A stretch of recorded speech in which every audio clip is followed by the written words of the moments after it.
태극신검 이해를 시작하겠습니다. 그러면 이제 여기서 본격적으로 논의할 할 부분에 대해서 언급하겠습니다. 1. 각 요소들이나 요소들이 이루는 수식이 보편적 상황인지 특수한 상황인지를 파악한다. 보편적 상황에서는 보편적 수단으로 대응한다. 특수한 상황에서는 보편을 내재한 특수한 수단 및 제한적인 특수한 수단으로 대응할 수 있다. 선천적인 질서를 잘 활용하여 특수한 상황이 오지 않게 준비하는 것이 가장 바람직한 정책이다. 보편 특수 개별의 문제는 객관성을 다루는 문제입니다. 예를 들어 한국에서는 대기업을 육성하고 이윤을 많이 남기게 되면 그 이윤이 결국 투자로 이어져 사회적으로 풍요로워진다는 낙수효과 이론이 있습니다.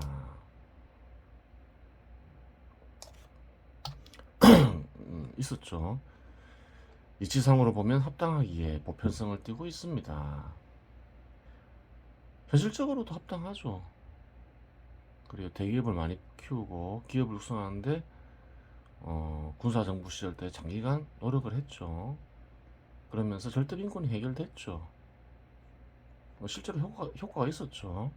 하지만 실제로 그러한 일을 국민들이 느낄 수 있을 정도의 수준으로 발생하지 않으니 회의론이 끊이질 않습니다. 근데 낙수 효과는 장기에 걸쳐 일어나지 단기에 걸쳐 일어나는 건 아니죠. 그래요.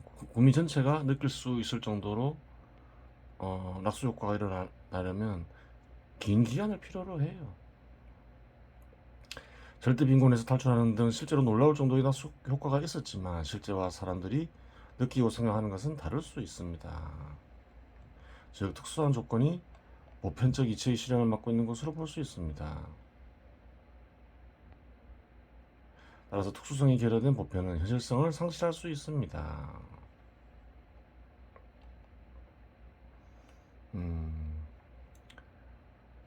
그래요. 어떤 이들은 대기업을 지원해봤자 아무런 효과도 거둘 수 없으니 법인세라도 많이 거두어 복지를 하자고 합니다. 문재인 정부 때 그런 사람들이 집권을 했죠. 그 전에 쓰여진 말이 그리긴 하지만 실제로 법인세를 올렸죠. 단기간에 발생하는 특수한 상황에서 특수성에 초점을 두고 하는 주장입니다. 이에 대한 반론은 기업의 이윤을 침해하면 결국 투자할 동기를 기업이 상실하게 침해하여 결국 투자할 동기를 기업이 상실하게 되면 결국 기업은 투자를 안 하게 될 것이고 한국에서 기업을 하고자 하지 않을 것이라고 합니다. 여기도 물론 조건이 있긴 필요하겠죠. 반론을 주장하는 이들은 보편성에 입각하여 특수성에 입각하여 주장하는 사람들을 비판합니다. 이윤율이 높아요. 아주 많은 이익을 거두고 있어요. 세금으로 더 좀 거두어 가요. 그렇다 해서 투자가 이루어지지 않는 것은 아니죠. 근데 과도한 어느 선을 넘어서면 투자가 안 되겠죠. 이처럼 보편성, 특수성 한 가지만 결여되더라도 비판받게 되는데 보편과 특수를 동시에 확보하지 못하면 결과가 바람직하다는 보장이 없기 때문입니다. 즉 객관성이 결여되어 있기 때문에 발생하는 문제입니다. 보편과 특수를 확보하지 못한 견해를 주관성에 입각한 견해라고 합니다. 그러면 잠시 낙수 이론의 타당성과 반대 견해를 객관적인 자료를 통해서 확인해 보도록 하겠습니다. 자료를 통해 한번 분석해보자 이러고 있는 거죠. 국내 총생산에 대한 투자율. 그래요. 1년간 소득을 얻어요. 개인도 마찬가지고 국가도 마찬가지겠죠. 기업도 마찬가지고. 소득은 어디에 쓰일까요? 첫 번째, 사회 구성원들이 먹고 살아야 되잖아요. 일정 부분은 먹고 사는데 사용되겠죠. 두 번째는 어디에 사용되겠어요? 인간은 그래 필요한 것을 얻기 위해서 그 수단을 동원하죠. 수단을 유지해야 되겠죠. 더 나은 삶을 살려면 수단을 늘리거나 그래요. 발전시켜야 되겠죠. 그에 또 소득을 사용을 해요. 그래요. 그리고 또 현명한 이는 안 좋을 때를 대비해서 대비할 수도 있겠죠. 그런 데 사용할 수도 있고 그래요.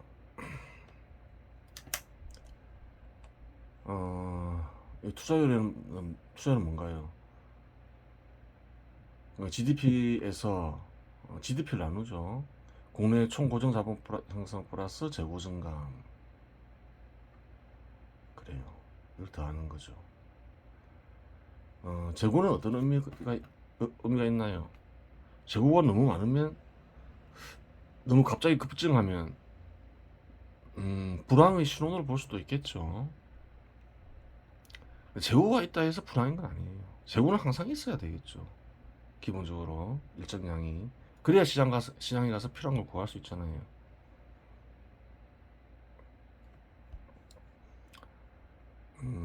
또 국내 총 고정 자본은 이제 필요한 수단을 얻기 위해서 그 소득을 일부러 사용한다 이 말이죠. 그래요. 한국을 보면 어떤가요? 2000년부터 장기적으로 보면 계속 감소했죠. 33.2%에서 29.3%로 감소했죠. 중국은 34%에서 2015년 45%, 2010년 47% 이렇게 증가하고 그렇죠. 2000년에는 상대적으로 비슷했는데 한국은 지속적으로 감소했죠. 중국은 2015년 10년까지 꾸준히 증가하고 유지하고 있죠. 일본은 어떤가요? 2000년에 27%였는데 2010년까지 감소하죠. 21%까지. 2016년에 보면 23% 조금씩 증가하고 있는 거죠. 미국은 23.6%에서 그래요. 좀 장기적으로 보면 좀 감소를 했죠. 그래요. 독일도 장기적으로 보면 23.9%에서 19.1% 2016년에 좀 감소를 했죠.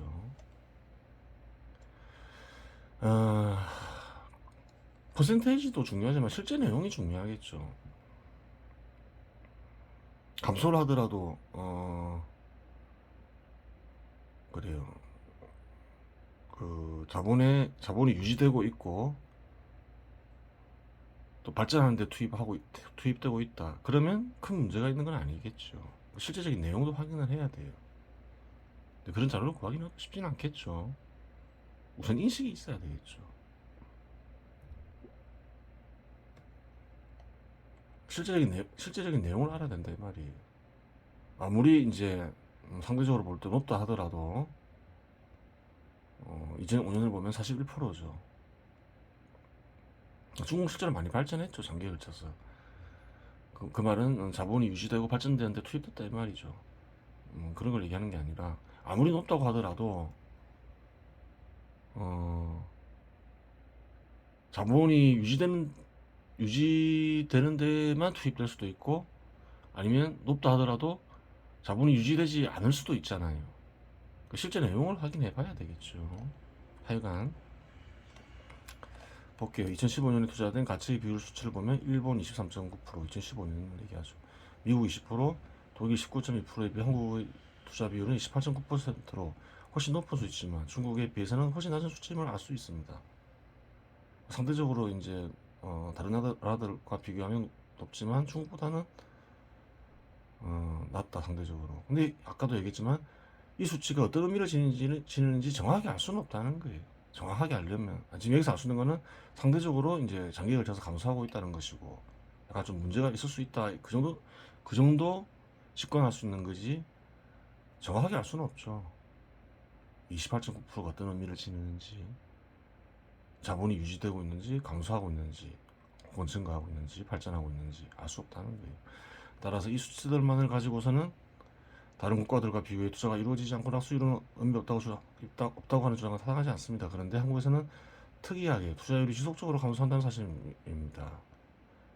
그렇죠. 2000년 이후로 보면 한국에서는 장기적으로 감소하고 있죠. 2016년까지. 일본의 경우 투자율이 감소하다가 2010년 이후 증가하고 있고 미국 역시 투자율이 2010년 이후 소폭 증가했으며 독일 역시 2005년 이후 소폭 증가했는데 2005년 이후 2005년이 가장 많았죠. 18%. 지금 소폭 증가했죠. 한국은 2000년 이후 장기적으로 투자율이 감소하고 있음을 알 수 있습니다. 그러면 한국의 장기간 투자율 변동 추이를 살펴보도록 하겠습니다. 국내 총 생산에 대한 투자율 1960년에 9.7% 굉장히 낮았죠. 1970년에 25.7%, 1985년에 33%, 1991년에 41.4%, 1992년에 38.5%, 1998년에 27.9%, 1999년에 31.2%, 2016년은 어떤가요? 거의 1998년도 수준이죠. 29.3%. IMF 직후하고 유사하죠. 그렇다 해서 아까도 얘기했지만 정확한 상황을 알 수 있는 건 아니라 했죠. 실제 내용을 확인해 봐야 된다 했죠. 투자율만 보면 그렇다는 거죠. 1960년에 투자율이 9.7%로 수치가 상당히 낮다는 말은 당시 상황을 고려할 때 가난으로 인해 전체 생산물의 상당 부분이 필수품에 해당하는 생존수단을 소비하는 데 사용했다고 보면 됩니다. 직관적으로 얘기하는 거죠. 투자율을 높이고 싶다고 해서 투자율을 높일 수 있는 건 아니에요. 아까도 얘기했지만 소득은 기본적으로 사회 구성원들이 생존 수단으로 주로 이용돼야 되겠죠. 사람들이 살기 위해서 일을 하는 거니까. 근데 이제 생산성이 낮은 국가는 어떤가요? 살 만큼 소비하고 나면 남는 게 별로 없을 수 있잖아요. 그러면 투자율을 높이고 싶어도 높일 수가 없다는 거예요. 1960년에는 한국이 그런 상황이었다 이 말이죠. 이후에 산업화의 성공적 진행으로 자본이 축적되고 축적된 자본이 새로운 기업 형성에 투입되었으며 사회의 전체 재고량이 생산량의 증대와 함께 증가한 것으로 볼 수 있습니다. 이 사실은 다음의 표를 보면 알 수 있습니다. 그래요. 저축률이 1962년 8.1%에서 1991년 39.3%까지 증가하죠. 1992년 35.9%. 이 말은 무슨 말인가요? 1960년에 보면 투자율이 9.7%, 60년에 보면 8.1%죠.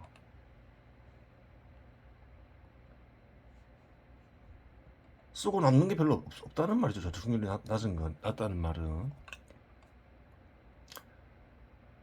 그래요. 사는 데 쓰고 남는 게 별로 없다 보니까 투자 역시 많이 안 되는 거죠. 근데 보면 1992년에 보면 저축률이 35.9%죠. 투자율은 38.5%죠. 투자할 만한 자본이 축적되고 있다. 그걸 알 수 있는 거예요.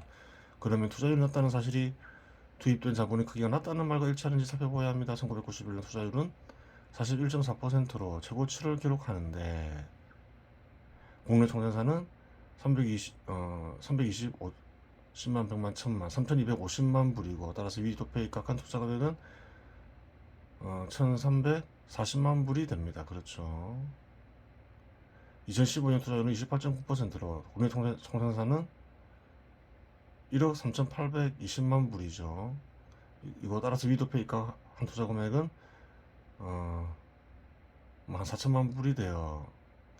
금액상으로 1991년에 비해 2.96배 더 투자되고 있음을 알 수 있습니다. 그래요. 투자율은 줄었지만 투자 금액은 훨씬 크죠. 2.3배 정도 크죠. 하지만 이러한 투자 금액의 증대가 반드시 실질적인 생존수단의 양의 사회적 증가와 직업수 증가를 가리키는 것은 아닙니다. 우선 물가의 문제가 있습니다. 그 물가를 따져봐야 되겠죠. 물가가 한 4배 올라버렸다. 그러면 실제로는 감소하고 있을 수도 있는 거예요. 투자 금액이 2.96배 증가해서는 실질적인 생존수단의 가격이 그에 비해서 비례하여 증가하였다면 실질적인 투자 금액은 증가한 것이 전혀 없는 것이 됩니다. 그렇죠. 똑같이 증가했다면 물가가 그런 판단을 내릴 수도 있는 거죠. 정확한 판단은 아니더라도 실상 투자율은 좀 더 세분화해 조사할 필요가 있습니다. 투자율에는 생산성을 유지하기 위해 투자되는 금액이 존재할 수도 있고 아까 언급했죠. 투자를 확대하기 위해 투자되는 금액이 존재할 수 있습니다. 그렇죠. 혹은 자본의 개선을 위해 투자하는 금액이 있을 수도 있죠. 물론 이 두 금액은 서로 비례관계를 형성하는데 이 비율 역시 사회적 조건에 따라 변동합니다. 2019년 투자로 분류된 4천만 불이 생산성을 유지하는 정도의 투자 금액인지 생산성이 감소한 것인지 생산성이 증가한 것인지 알 수가 없습니다. 그렇죠. 생산성이 증가하였다고 하더라도 만일 생존 수단이 고도화되었다면 물적 토대와 인적 토대가 결합되면 기술적 정보원이 변동하여 직업수는 감소할 수도 있습니다. 또 직업수는 또 별도의 문제라는 거예요. 또 투입되는 자본에 따른 직업수도 변동도 있을 수 있죠. 그것도 같이 보는 게 낫겠죠. 사용자원들의 삶을 알기 위해서는. 따라서 올바른 결론을 얻기 위해서는 보다 다양한 자료가 분석이 필요한데 여기서 그 작업을 수행하지는 않습니다. 하여간 위 투자율 도표를 통해 알 수 있는 것은 말을 바꾸죠. 자본 지배 시대가 아니고 시장 지배 시대죠. 현 시대는. 이제는 다 언급했죠. 사람은 자본을 항상 동원하잖아요. 과거나 현재나 미래도 마찬가지겠죠. 항상 자본 지배 시대죠. 근데 시장 지배 시대가 된 건 얼마 되지 않았다고 그랬죠. 시장 지배 시대가 전개됨에 따라 자본이 고도화되면 현 시대의 기술적 조건으로 인해 투자율은 20% 수준까지 하락할 수 있다는 사실입니다. 다른 나라들을 보고 하는 얘기죠. 일본이나 미국, 한국 역시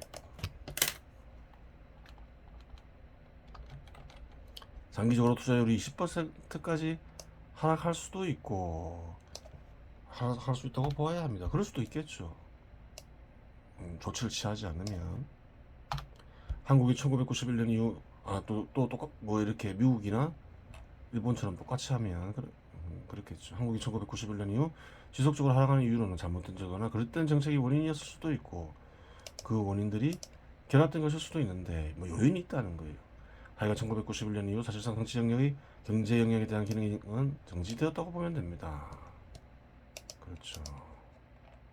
관리를 안 했다는 거죠. 실제로 관리 안 했죠. 그래요.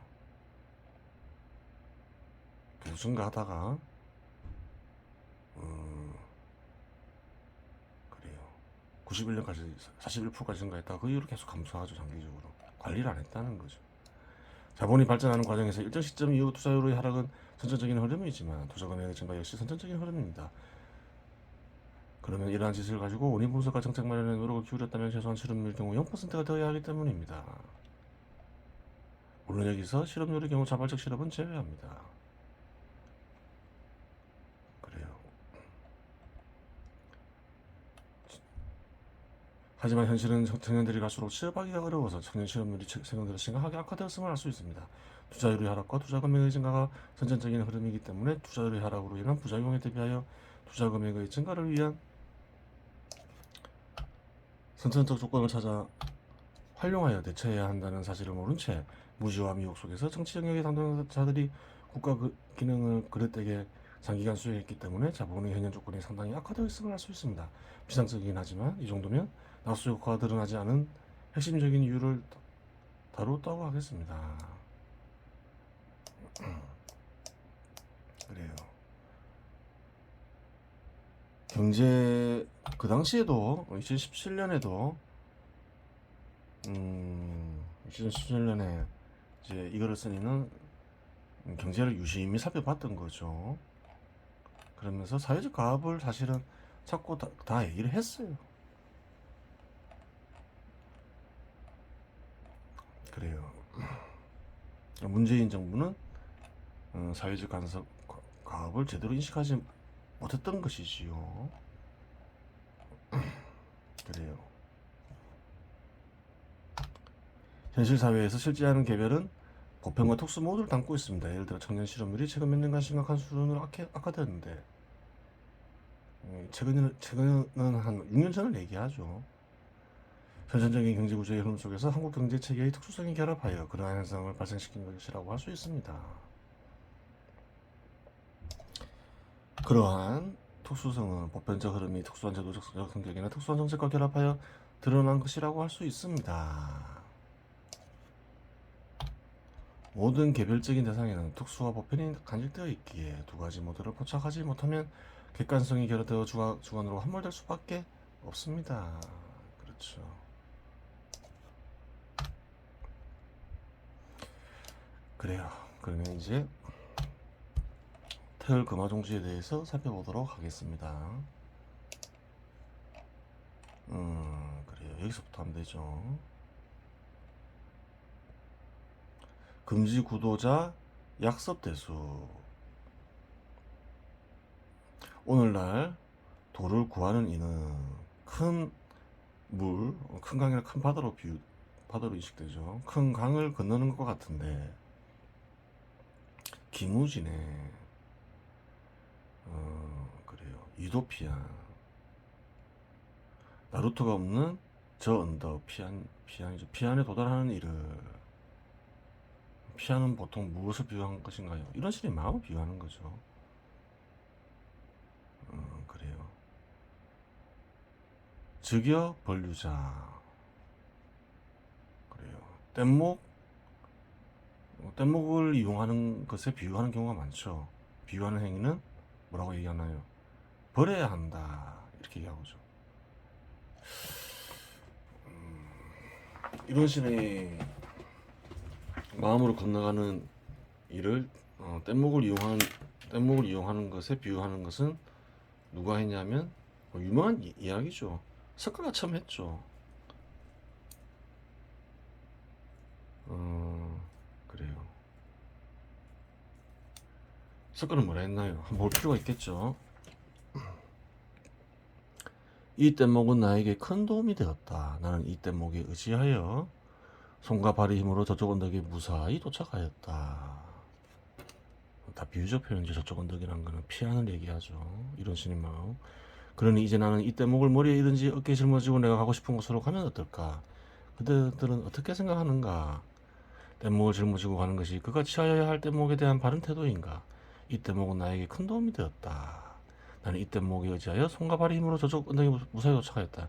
이제 이 뗏목을 마른 땅으로 끌어 올려두든지 아니면 물속에 침수시키고 내 갈 길을 가면 어떨까? 이렇게 하는 것이 바로 그 사람이 해야 할 뗏목에 대한 바른 태도이다. 그러므로 나는 그들에게 소유하여 가질 목적이 아닌 강을 건너기 위한 목적인 뗏목에 비유한 가르침을 살아야 했다.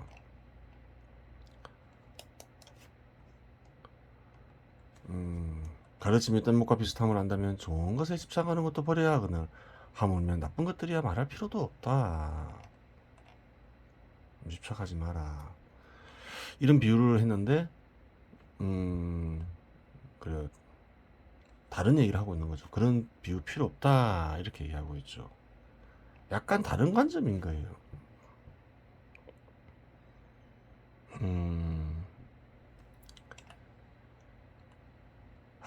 이 석가는 이제 진리를 깨우치기 위해서 많은 스승들을 찾아다니죠. 하지만 만족할 만한 그래요. 방법이나 진리를 얻지 못하죠. 그러면서 계속 배우러 다니죠. 스승들을 바꾸죠. 그것을 이제 가리키는 거죠. 배울 것이 있어서 갔는데 원하는 극치에 다 배우고 나면 또 더 큰 자기가 원하는 진리를 얻기 위해서 떠나야 한다. 그걸 얘기하고 있는 것이고 그렇다 해서 계속 그러진 않았죠. 석가가 언제까지 그랬나요? 참된 방법과 참된 방법을 찾을 때까지, 참된 질을 얻을 때까지 계속 스승을 찾아다녔죠. 그런데 궁극의 방법을 알면 어떤가요? 궁극의 방법과 궁극의 자세를 안다. 굳이 스승을 찾아다닐 필요가 없는 거죠. 약간 서로 다른 얘기를 하고 있는 거예요.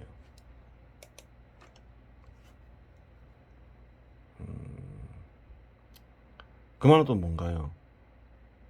제대로 된 뗏목을 구하면, 계속 쓸 수 있는 뗏목을 구하면 버릴 필요가 없다.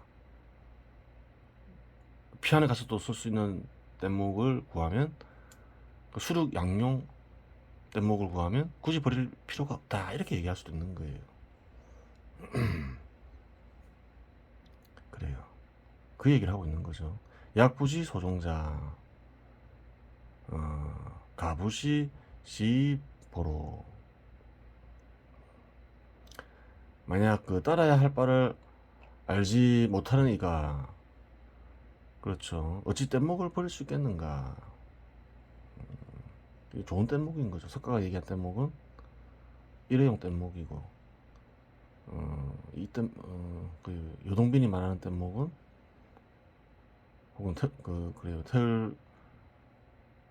선천 허무 테일 검정실 레슨이가 말하는 뗏목은 좋은 뗏목인 거예요. 계속 쓸 수 있는 뗏목이죠. 수륙 양용 뗏목. 그래요. 그 얘기를 하고 있는 거죠.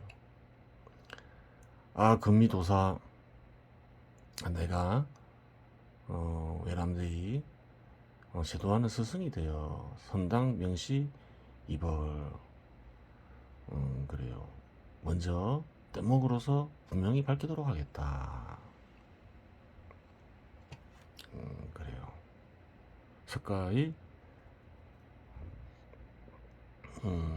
뗏목을 비판하면서 그래요. 이런 말을 하는 거죠. 당시 중국 사정을 알 수 있는 거예요. 당시 중국에서 불교도 유행했고 도가도 유행을 했죠. 특별히 어떤 견해를 배척하진 않았는데, 뭐 보면 불교의 견해도 많이 수용하잖아요. 또 약간은 또 경쟁 관계에 있음을 알 수 있는 거죠. 그래요. 선뜻을 보도록 하겠습니다. 바른 방법과 바른 자세를 알아 이룬 신의 마음에 태어나지 못하면 아무리 많은 스승을 만나 많은 것을 배우더라도 깨우칠 수 없다. 그렇죠. 그런데 진리에 대한 의지가 강하다. 또 다른 스승을 찾아 떠나게 되죠. 궁극 경지에 이르기까지. 석가가 그랬다는 거예요. 반면에 이런 신의 마음에 태어나 내관을 할 수 있으면 굳이 스승을 필요로 하지 않는다. 그렇죠. 왜 그런가요? 이런 신이 스승이 되기 때문이다. 이런 신의 마음에 태어났다고 하여 특별히 다른 방법이 있는 것은 아니며 첨가되는 방법이 있는 것은 그것도 아니다. 이런 신의 마음이 태어나기 전과 마찬가지로 이런 신을 섬기며 내관을 하기만 하면 된다. 내가 외람되도 제도하는 스승이 되어 참된 방법으로 훤히 밝히도록 하겠다. 바른 방법과 바른 잠세를 알지 못하면 이런 신의 마음에 태어나 이런 신을 스승으로 삼을 수 없죠. 궁극의 지를 얻지 못하는, 경지에 이르지도 못하고 지를 얻지 못하는 거예요. 그러면 그러기 전까지 계속 스승을 바꾸게 되죠. 석가처럼. 그래요. 근데 바른 방법과 바른 자세를 알면 그렇지 않은 거죠. 그 제대로 된 뗏목을 지니고 있는 거죠. 처음부터 제대로 된 뗏목을 가지고 있으면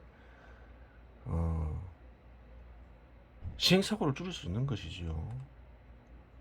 스승을 찾아 배우면서 깨우치는데도 많은 시간이 필요하잖아요. 많은 시간과 노력이. 그렇게 되는 거예요. 이번 시간에 여기서 끝내겠습니다.